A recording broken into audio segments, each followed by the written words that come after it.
What is up? Welcome back to Project Freelance. I feel like it's been a while since I recorded an episode. I had a bunch of them backlogged, so this is like my first one back in a couple of weeks, so I'm really excited to jump into this episode. So, first of all, our guest today, this week, is Lee Giat. He does a lot of things. He is a pilot. He is a NASA Night Sky Astronomer. He is an astronaut in training. He is a filmmaker, photographer, and he is the CEO of Flying Ostrich Media. This guy has been flying planes since he was a kid. He's got an incredible story, and I'm really excited to share it with you guys. The reason I wanted to have him on, and the reason I found him, actually, is thanks to NASA Social. They made a Facebook page, Facebook group, if you will, for Launch America, which is in association with NASA SpaceX, the historic launch that they were supposed to have on the 27th of May, where they were going to send two astronauts, they being SpaceX, were going to send two astronauts up to the International Space Station for their first ever manned flight. And I saw Lee posted on the Launch America Facebook group, and I saw what he posted. He basically said, "Hey, I'm a 21-year-old film director, pilot, astrophysics student, and aspiring astronaut working to make a feature film." And I really wanted to have him come on to share his story as a filmmaker, an astronaut in training, somebody that is super into aeronautics and rocket launches, And so this is going to be a really cool episode. I'm excited for you guys to hear it. If you do like this episode, if you hear something you like, please do me a huge favor and leave a rating and some feedback on the podcast. It really helps it grow in the iTunes charts, especially on Apple Podcasts. So if you are on Apple Podcasts, please leave a rating and feedback, and I will actually send you a signed photo print of the Saturn V rocket from NASA Kennedy Space Center. I got to visit there last year with a NASA Social, and I got to go behind the scenes of NASA. I wore my Spider-Man suit to Kennedy Space Center. It was absolutely amazing. And so if you guys leave a rating and feedback, I will send you a signed photo of the Saturn V rocket that I took. Also, if you guys need some gear for photography or filmmaking, there are a bunch of affiliate links down in the description for you to Amazon. If you need a backpack, a solar charger, a camera, microphone, anything you could need, check out the links in the description at your leisure. And without further ado, Lee, please introduce yourself and what it is you do to the Project Freelance audience.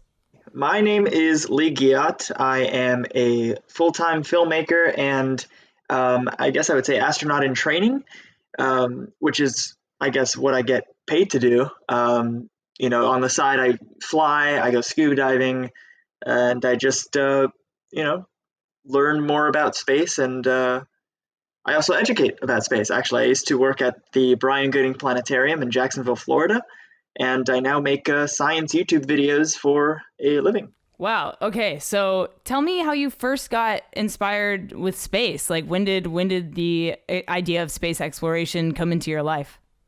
So it's always kind of been in my life. Actually, during being quarantined, I've had the chance to go back and look at all of my old baby stuff. And I found those like baby forms, like I want to be a blank when I grow up. Yeah. I found one from when I was 2 years old, and it said, "I want to be a pilot and I want to go to space." So I guess from 2, I didn't even know I had, that long of a history for loving space. But the earliest, I can remember really getting into it, as a career, is volunteering at the Fox Observatory in South Florida. And that kind of sparked my curiosity. I was actually filming a video there for my high school's TV production program. And I ended up falling in love with the place. And I started going every weekend and learning more about, stars and how to use telescopes and how to, locate things with telescope, how to use the different mounts and what do different eyepieces do. And it was just, it opened up a whole new world for me. So when did the photography and that kind of stuff, the video ideas come into play?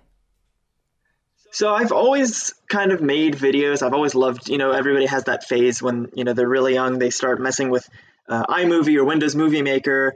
I had one of those phases. I was 7. I had Windows Movie Maker on a giant box computer, the big white ones that weigh 1 million pounds. Yep. And, I took my mom's camera and me and my brother, we just started, play fighting and making this a war slash superhero movie type deal. It's horrible. I still have it. I have the file somewhere. It's hilarious. And I just never stopped. I started making short films. Then I got into TV production. And then, now I just graduated college. But during college, I worked with ESPN and, filmed a couple TV shows and started really pursuing YouTube seriously and all that type of stuff, and still making short films.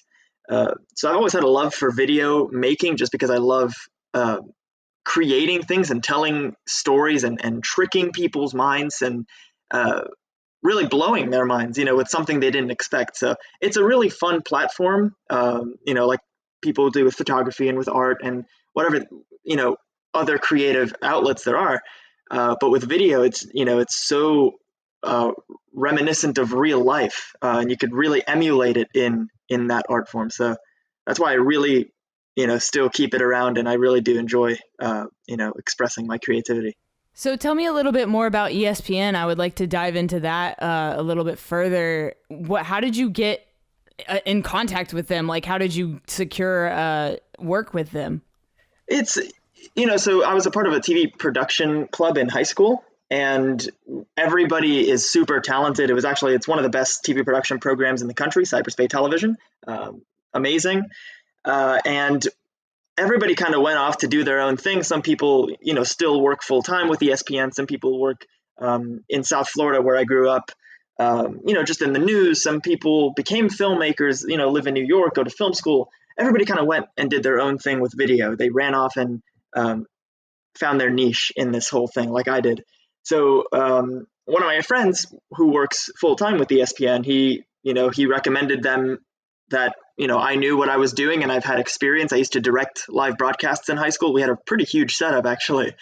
And, I got on, I started working some games, and, it's a nice side gig as of right now, just every now and then during the season, just filming or helping out wherever is needed.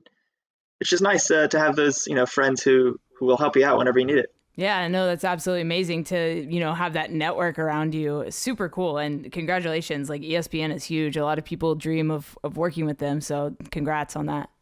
Thank you. And then it's a lot of fun. And then when did you start your YouTube stuff? When did you jump onto that platform? I actually, back to that movie I made when I was 7, that was my first YouTube video. It was 2005, the year that YouTube became a thing. Mm-hmm. Obviously, I've gotten new accounts and changed my username a million times. It was probably something like Wizard 2000 or 2005. I don't know, something weird. You know how, Fluffy Bunny 200, whatever. Like, over the years, it's changed, and I've kind of changed what I did on YouTube. Back then, it was just the silly videos, and then it turned into like lip syncing, and then it turned into vlogs, and then it turned into just short films and different types of short films. And now it's a little bit of both. It's science communication, science videos, science adventures where, I'd go off and do really cool things and capture it on camera, and science fiction short films and other short films. So it gets, it lets me express my creativity with the film aspect, and it also lets me learn every day and stay, keep my other side of the brain working, teaching science and space and whatever. So as somebody that lives in Florida, have you photographed or filmed any of the launches out there? I have. I filmed Bereshit, the Israeli lunar lander attempt. So that was, I think, last February. And I'm Israeli. My family's from Israel. So I thought it would be the perfect opportunity for a first launch, I guess. And that was a fun experience. I had a lot of amazing friends come, a lot of science communicators. We had a great time. I'll never forget that experience.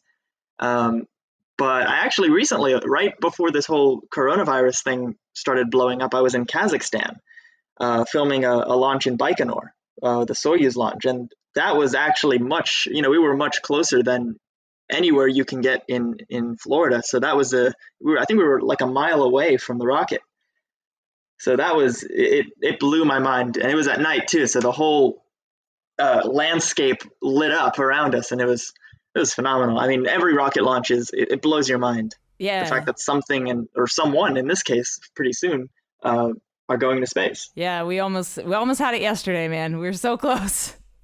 I know. I'm gonna try and make it down again on Saturday. Yes, I wish you the best of luck, man. I actually was kind of tempted to fly out there, but it looks like Saturday it's gonna storm as well. So I was like, I don't know if I want to like Hmm. risk it and go out. I'm in California, so I would fly all the way to Florida just to not see a rocket launch. But it is history. It's historic. It's like a huge deal. Like I'm Hmm. a musician as well, and I've got several songs about Elon Musk and SpaceX and like all that kind of stuff. I'm super super into what he's doing, and I think it's absolutely amazing.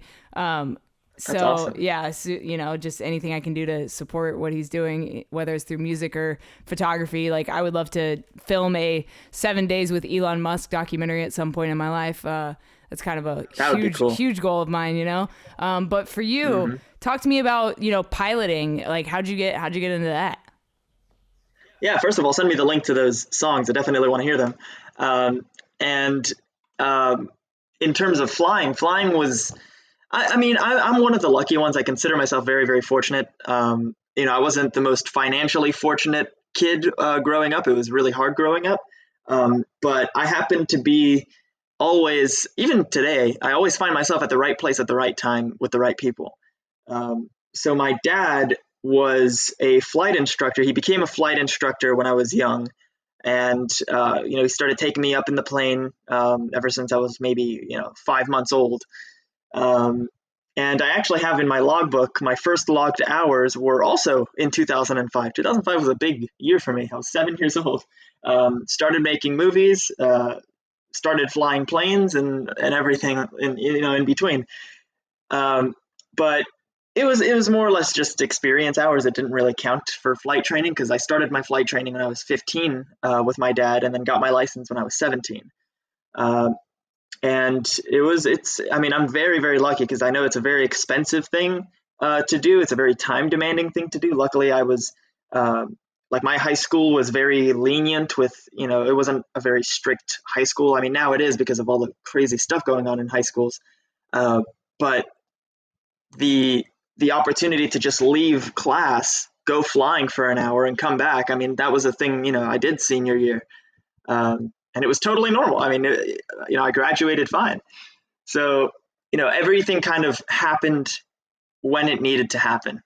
So I consider myself very, very lucky. That's absolutely amazing, man. Wow. Like it's so cool to hear that you grew up basically in the cockpit of planes. Like you grew up doing something that not a lot of people get to experience. So where do you want to go with that? Like you mentioned you're an astronaut in training. I assume that's kind of the direction you're headed. Yeah, I mean, when it comes to being an astronaut, it's not like the main goal because the chances are so slim. Hopefully, obviously the odds are growing, um, or the chances of people becoming astronauts are increasing.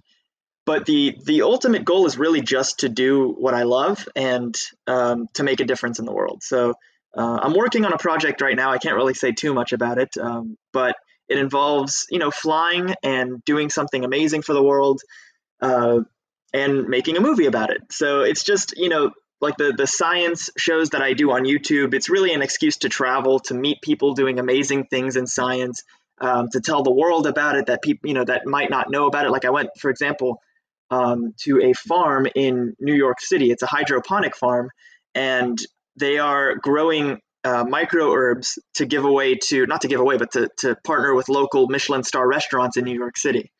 Um, so there's a lot of really cool science going on in the world that people don't really get to see often, and it's really about exposing that, telling the world about it, and maybe somebody, like the right person will find it, and the right person will, I guess, take that to the next level if they're able to help whatever organization we're talking about. Yeah. So how do you make your living? Like what pays your bills as far as like freelancing goes? Yeah, so the main income now is my video production company. So we do everything. It's called Flying Ostrich Media. We do everything from weddings to bar mitzvahs to commercials to marketing. And actually, in the past couple of years, we've done a lot of videography work for space companies. So, for example, OneWeb, which is kind of bankrupt right now, but Made in Space, which is here in Jacksonville. We've done a lot of videos for them. There's, we're slowly working our way to doing space specific content, which is the ultimate goal. But filming and editing videos is really how I make the living. And of course, sponsorships for YouTube that we get every now and then. We don't have the greatest subscriber base to pitch to sponsors, but luckily there's some great people who love what we do and are willing to support us, because it's just me and like a few other college students or recent graduates that are making these videos with no money. So a lot of people appreciate what we do and they want to support us. So Yeah. it's it's a great place to be. I'm pretty happy. Yeah, and I think sponsors, like, as somebody with YouTube channels myself, I don't have that many subscribers either, but I think if a brand or a company believes in what you're doing, I think they're more likely to sponsor you regardless of how many subscribers or followers or likes you get on your stuff. I think that it all depends on if they believe in what you're doing. And I think what you're doing is great, giving back in the form of education. I think it's huge. And I think more people need to be doing that kind of thing, especially in the space world, like it's starting to pick up again. We're starting to be inspired to go back into space and explore more. And so I think what you're doing is needed, and I think that, you could take it into like high schools and show it in high school science classes. I think there's a lot of potential for what you're doing, which is one of the reasons I really wanted to have you on here to, share what you're doing. And so what are some of the big projects that you've worked on that you are really, really proud of that you would like to share on this? Oh man. It's a lot. And I don't mean in like a cocky way. It's just a lot. Like I'm really happy with everything that's been going on in my life, and that it's actually making a little bit of a difference. So in the past, when I used to have more time during college, it was I would go to a lot of elementary and middle schools that weren't in the best financial situation, and we'd host free science nights or astronomy nights or science presentations, experiments. We have a lot of fun with a lot of kids and get them inspired about space. And no cost at all to the teachers or to the school or anything. Just because I know of organizations in my community that are charging schools thousands of dollars for a little science demo that I can do for free. So it's just nice to share that.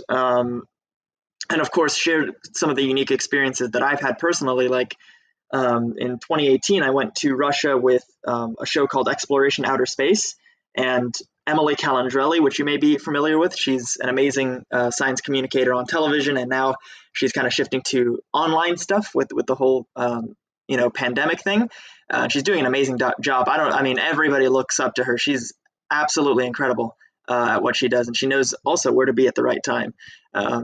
And yeah, so we went to Russia. We did astronaut training in Roscosmos in the Yuri Gagarin Cosmonaut Training Center. And we recorded the whole thing. We filmed for her show. We filmed for my YouTube show. And I came back and I talked about it to schools. I did a presentation for the Apollo 11 50th anniversary. And it's nice to share these experiences, going in the centrifuge, putting on a spacesuit, going in the Soyuz trainer and learning how to fly this thing. It's not an experience that everybody gets to have. It's not like a little Kennedy Space Center ride. It's the real deal. So I think that's one of the coolest things I've ever gotten to do. And, the fact that I got to go home and make a video about it that'll last forever for anybody that wants to learn about it is pretty cool. And walk me through, like, what did it feel like to go in that trainer, to suit up? Like, how did that feel? Oh man, I said it in the video. It feels like Iron Man. I mean, putting on a spacesuit is the coolest feeling anybody will ever have ever. It's like think about it. It's not like you're dressing up. It's not a suit. It's not like a swimsuit or something really fancy. This is a $15,000 spaceship that you are wearing just for yourself. It is believable. Like, and especially once the air is connected, you have like a little tank next to you of oxygen. I think it's pure oxygen. I'm not exactly sure what it was. But a pressurized tank of air, kind of like a scuba tank. And once that air goes into your spacesuit, it like rushes through your entire suit, so you feel like your feet are like really cool. Like the whole suit just feels really nice. It's so comfortable. It's like you're inside a little Chevrolet or something.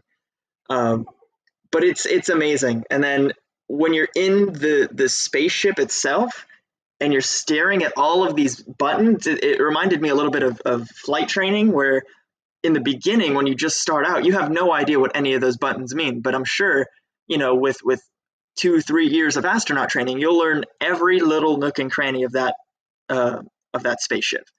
So it was really cool to delve into that world for a little bit. We were only there for a day. And of course, trying astronaut food in the centrifuge, that was really cool. Everything was, it's nice. And that's kind of why I do what I do with the video stuff, is that you get to explore and experience so many different worlds that people live in every day. Like that farm in New York. I was never going to plant something, using hydroponics, but I did. There was another time where I flew in zero gravity with a company called Zero G. I was never going to do that, but I did. And you get to experience like so many different places and things and lifestyles and jobs. And all you have to do is record it and tell the story. That's the job.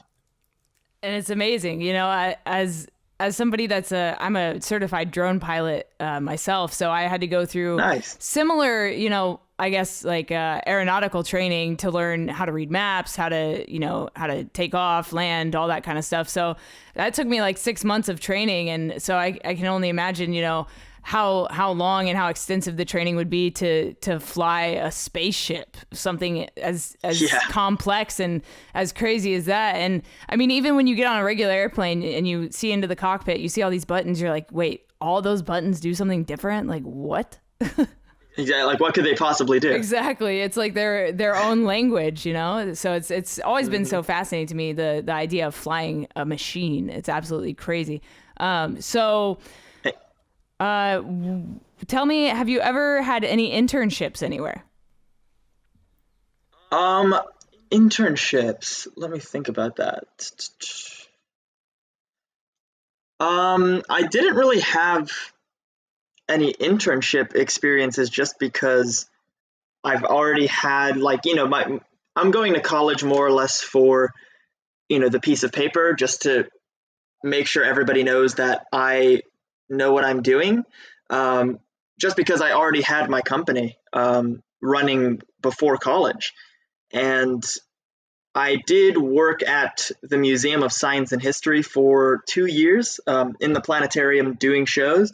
And that was, I think, the closest I ever got to an internship, just because I learned so much about science education and how people perceive what you're saying. And, I think of it like this. There's professors in a lot of universities that are experts in their field to a point where they can't even communicate it to the people who don't know anything about it. So you could be sitting in physics or in chemistry and have no idea what the professor's talking about, just because they're communicating it on such an advanced level.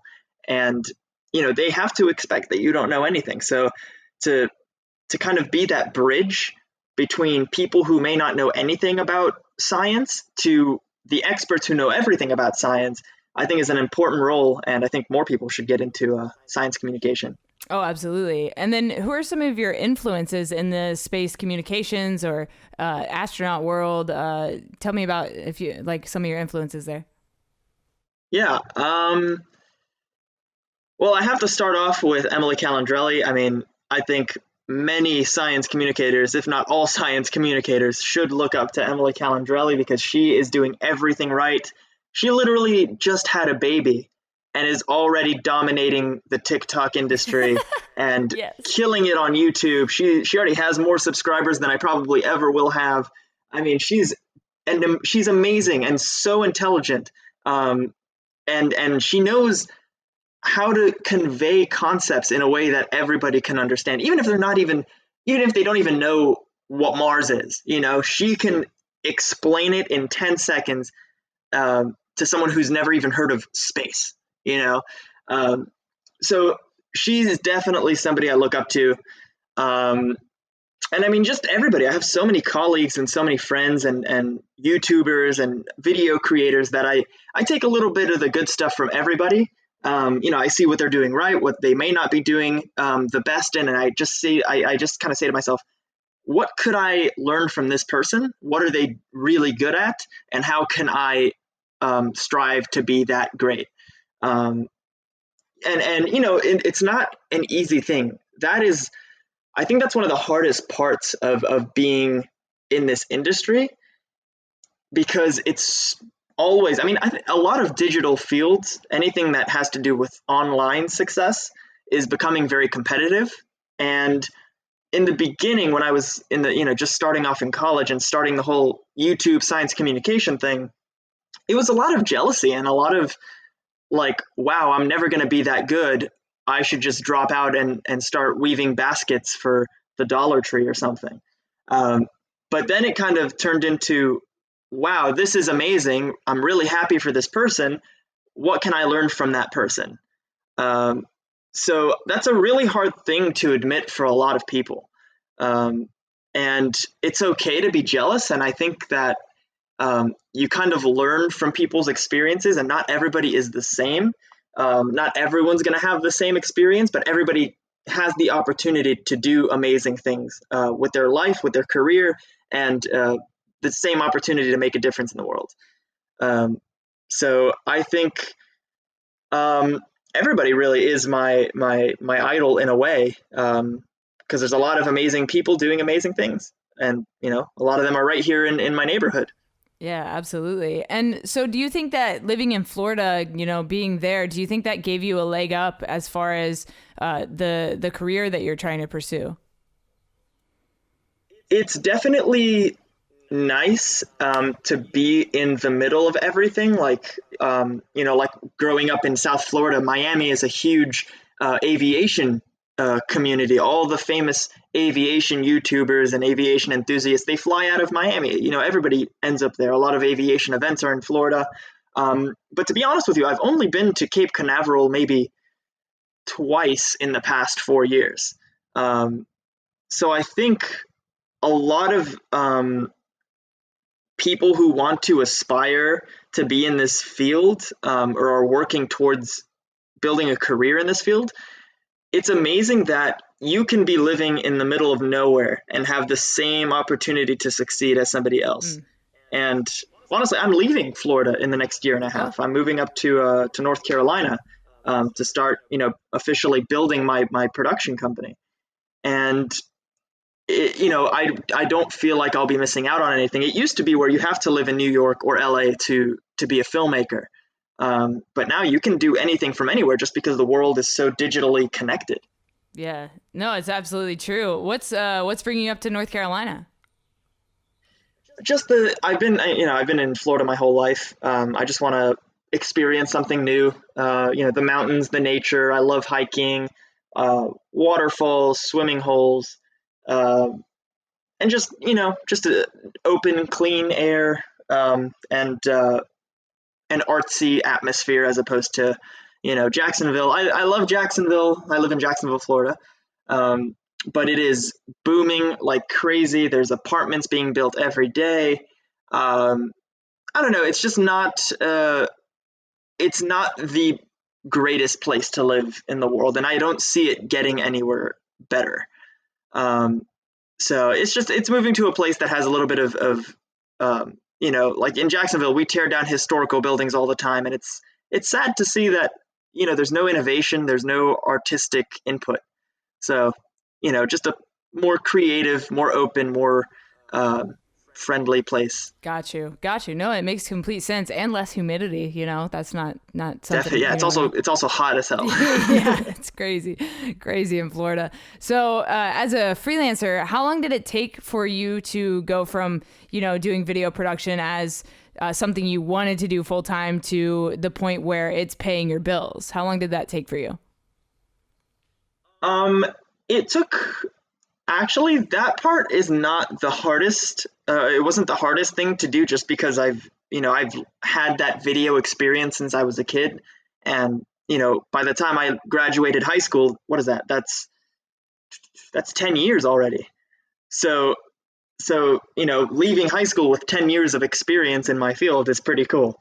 It started with just some family friend asking to film their wedding, and then I did, and then they referred me to other weddings, and then it started building up this whole thing. So the paying bills thing wasn't that hard, especially after saving up in high school, living with my parents.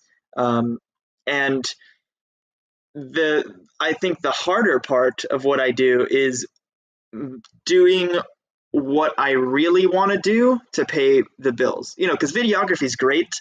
It's an amazing place to be, but when I'm able to do science communication and make the videos and the movies and the documentaries that I want to make full time and have that pay the bills, that's when I know that I really made it. Definitely.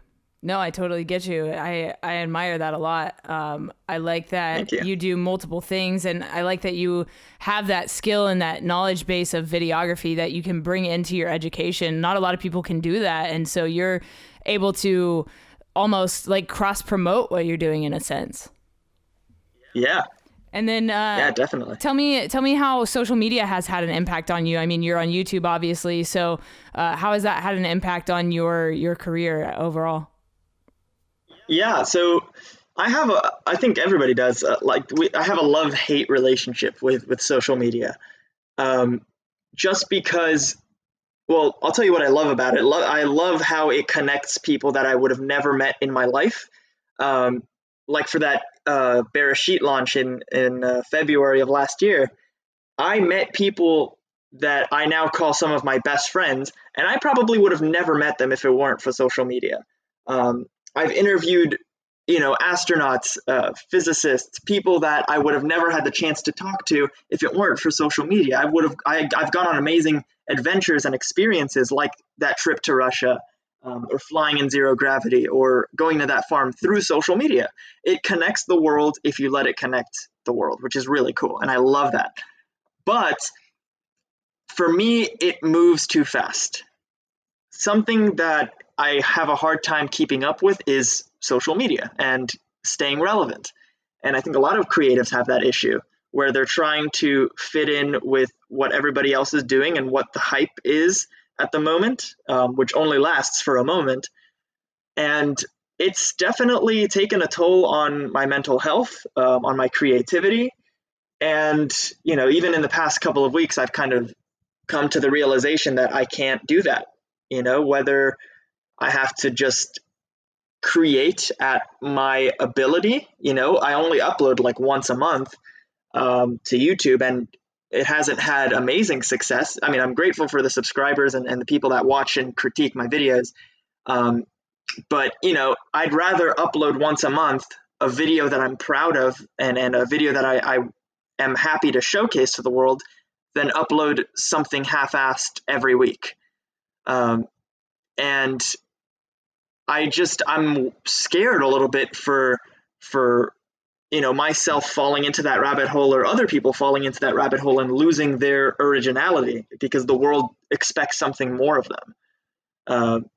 So I don't think I'm ever going to jeopardize my sanity or my well-being and my creative ability just because I need to upload a video tomorrow.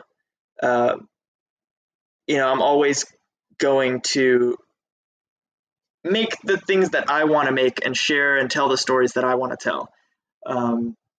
And I guess that's the hardest part too, like we talked about earlier. Making a career out of that is not the easiest thing when the world moves faster than you. So it's definitely scary, but hopefully it'll work. Yeah, I mean, I totally get what you mean by not wanting to lose your sanity. I made 1,000 daily vlogs at one point in a row. Wow. Um, That's crazy. I was trying to beat my friend's Guinness World Record, but they've retired his record. He's done 10 years every single day, and they were like, no one will ever beat you. We're just going to let you have it forever. And so Wow. I did 1,000 in a row. I was touring with bands, making content for them while trying to vlog myself and like do all this stuff. And oh my gosh, it was great. It was cool. But like in 2016 or 17, I hit a wall and I was like, guys, I can't do this anymore. Like I'm exhausted, like every single day focusing solely on content, not making money off of YouTube because it's a lot harder than people think it is. Like people think like you make a YouTube channel, you can make a ton of money. No, it doesn't work like that. There's millions and millions of people on YouTube trying to make money on YouTube. And I think people forget that. Exactly. And I talked to a lot of like parents, I guess, and their kids that watch my YouTube channel, they want to be YouTubers when they grow up because they're seeing, our generation try and make money on YouTube, and they're coming right after us. So it's definitely, it's a legit way of making money, but it's only going to get harder and harder. Absolutely, yeah. And but that's cool though that you toured with the bands and everything like that. But not every day is a great day that you can just spend a couple hours editing. Exactly. Not every day is interesting either. Some days you're literally just, sitting in a bus traveling for 8 hours. Like that's not fun to watch. Exactly. And then my last question for you is, what is something you know now that you wish you knew when you started all of this? Probably what I just talked about is that you have to approach what you love because let me try and word this better. If you're going to do what you love, which everybody should, do it because you love it, not because other people love it. Like as a creative and for anybody making videos, I would say, don't make something because other people expect it from you. Do it because you really do believe that this is great content. And I wish I knew that before, because if you if you scroll down my YouTube channel to the older videos, I was trying so hard to be a YouTuber, to be a vlogger or an influencer or whatever.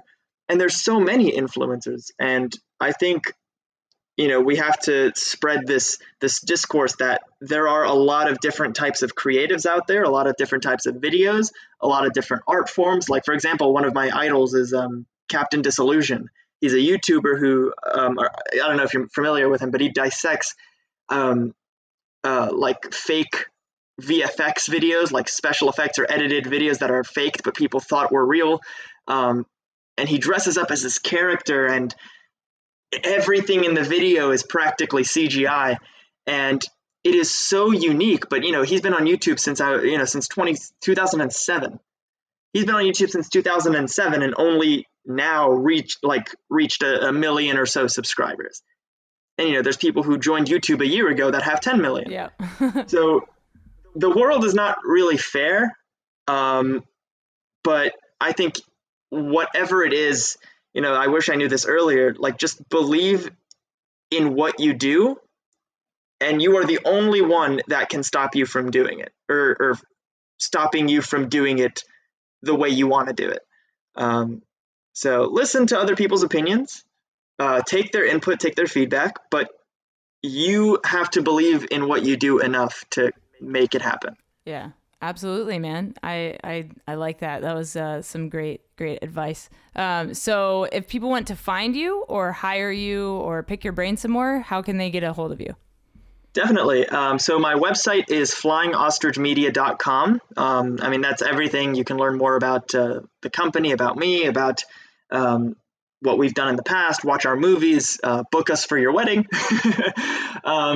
And then I'm on Instagram and Twitter as Astro Director. And of course, our YouTube channel, youtube.com/flyingostrich. That's pretty much what I got. Awesome, man. Thank you for coming on Project Freelance and sharing your insight and your story with everybody. Yeah, Yeah, no, thank you so much for having me, Kay. It's been fun. All right, guys, that was my episode with Lee Giat. Thank you, Lee, for coming on the podcast and sharing your story with everybody, sharing your insight with everybody, and sharing your goals for the future with everybody. I think that people are going to really get a lot out of this episode, and I am very grateful for you taking the time out of your day to hop on the phone with me to chat. And if you guys liked this episode, again, please leave a rating and feedback, and I'll send you that signed photo of the Saturn V rocket if you are interested. And I also have a book out called No Tracers, an Urban Explorer's Diary. It is a book full of photos from abandoned places that I explore when I'm not a freelance videographer. That's what I do. I explore abandoned places. It's a lot of fun. It's super fun. So if you guys want to get a copy of my book, you can head to notracers.com/shop and pick you up a book today. But other than that, that's another episode of Project Freelance in the books. Thank you for listening. And if you are new, please hit that subscribe button so you don't miss the next episode. They come out every Monday morning at 7 a.m. Pacific Standard Time. Thank you guys for listening continuously. We are well over 100 episodes at this point, and I'm having a blast making these. If you know anybody that you think would make a great guest on the show, please shoot me an email at contact@justtheletterk.com. If you want to be on the podcast, I would like to talk to you as well. Let's make it happen. And I will talk to you guys next week. Stay strong, keep enduring, go out and go create something.